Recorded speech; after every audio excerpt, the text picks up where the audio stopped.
ലൈംഗിക ജീവിതത്തിലെ പരീക്ഷണം പലപ്പോഴും അബദ്ധങ്ങളിലേക്ക് നയിച്ചേക്കാം.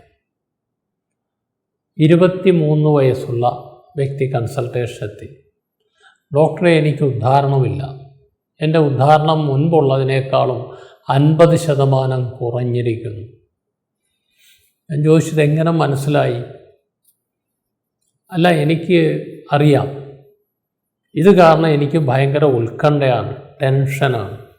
എനിക്ക് പഠിക്കാൻ പറ്റുന്നില്ല. ഞാനൊരു എഞ്ചിനീയറിംഗ് കോളേജിലെ സ്റ്റുഡൻ്റാണ്. എൻ്റെ പഠനം ഇത് കാരണം പരാജയപ്പെട്ടുകൊണ്ടിരിക്കുന്നു. കഴിഞ്ഞ പ്രാവശ്യവും ഞാൻ പരീക്ഷയിൽ തോറ്റു. എനിക്ക് വിജയിക്കാൻ കഴിഞ്ഞില്ല. പഠിക്കാനുള്ള ശ്രദ്ധ കിട്ടുന്നില്ല. അതായിരുന്നു അവൻ്റെ പ്രധാന ബുദ്ധിമുട്ട്. അപ്പോൾ ചോദിച്ചു, അദ്ദേഹത്തിന് സെക്ഷൽ കോണ്ടാക്റ്റ് ഉണ്ടായിട്ടുണ്ടോ? ഇല്ല. പിന്നെ എങ്ങനെ മനസ്സിലായി? അത് സ്വയംഭോഗം ചെയ്യുമ്പോഴാണ്. എനിക്കൊരു ദിവസം നല്ല പനിയായിട്ട് കിടക്കുകയായിരുന്നു. ഈ പനിയൊക്കെ കഴിഞ്ഞു, പനിയൊക്കെ കുറഞ്ഞു. പക്ഷേ വീട്ടിൽ വിശ്രമത്തിലായിരുന്നു. അതിനിടയ്ക്ക് ഞാൻ മൊബൈലിൽ ഒരു പിക്ചർ കണ്ടപ്പോൾ എനിക്ക് സ്വയംഭോഗം ചെയ്യണമെന്ന് തോന്നി. ചെയ്തു. പക്ഷേ ഉദ്ധാരണം കുറവായിരുന്നു. അപ്പോൾ എനിക്ക് സംശയം വന്നു, എന്തുകൊണ്ടാണ് എൻ്റെ ഉദ്ധാരണം കുറഞ്ഞത്? അപ്പോൾ വിചാരിച്ചു പനി ആയതുകൊണ്ടായിരിക്കാം, വീണ്ടും ശ്രമിച്ചു നോക്കാം.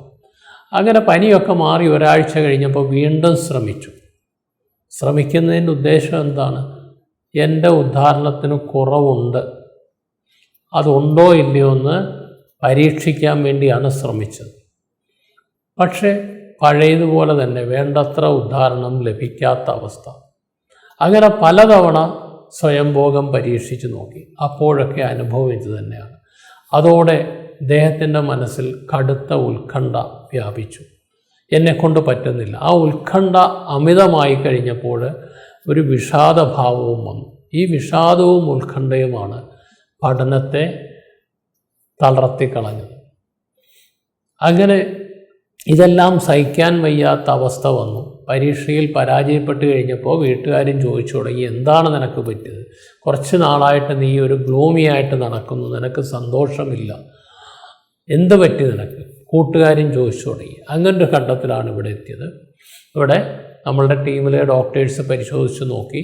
ശാരീരികമായി ഈ വ്യക്തിക്ക് യാതൊരു കുഴപ്പങ്ങളുമില്ല. അദ്ദേഹത്തിന് വേണ്ട ഒരു സൈക്കോളജിക്കൽ കൗൺസിലിങ്ങും കോഗ്നിറ്റീവ് തെറാപ്പിയും ഒക്കെ ആയിരുന്നു. തലയിൽ കുടിയിരിക്കുന്ന പ്രേതം, അന്ധവിശ്വാസങ്ങളുടെ, അനാവശ്യ സംശയങ്ങളുടെ, ഉത്കണ്ഠയുടെ പ്രേതം, അതിനെ ഇറക്കി വിടുകയായിരുന്നു വേണ്ടത്. അതുകൊണ്ട് തന്നെ ഒരു 3-4 സെഷൻ കൗൺസിലിങ്, കോഗ്നിറ്റീവ് തെറാപ്പി, ഇങ്ങനെയുള്ള കാര്യങ്ങൾ കഴിഞ്ഞപ്പോൾ ആൾ വീണ്ടും ഉഷാറായി. ഞാൻ അദ്ദേഹത്തിനോട് പറഞ്ഞു കൊടുത്ത കാര്യം ഇതാണ്: പരീക്ഷിക്കുവാൻ വേണ്ടി എൻ്റെ ഉദ്ധാരണം എത്രയുണ്ട് എന്ന് പരീക്ഷിക്കാൻ വേണ്ടി ഒരിക്കലും സ്വയംഭോഗം ചെയ്യരുത്.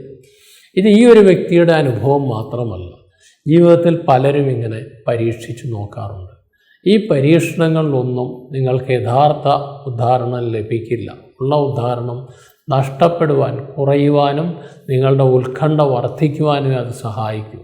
കാരണം ഉത്കണ്ഠ വർദ്ധിക്കുമ്പോൾ സെക്ഷൽ പ്ലഷർ കുറയുകയും തദ്വാര ഉദ്ധാരണം കുറയുകയും ചെയ്യും.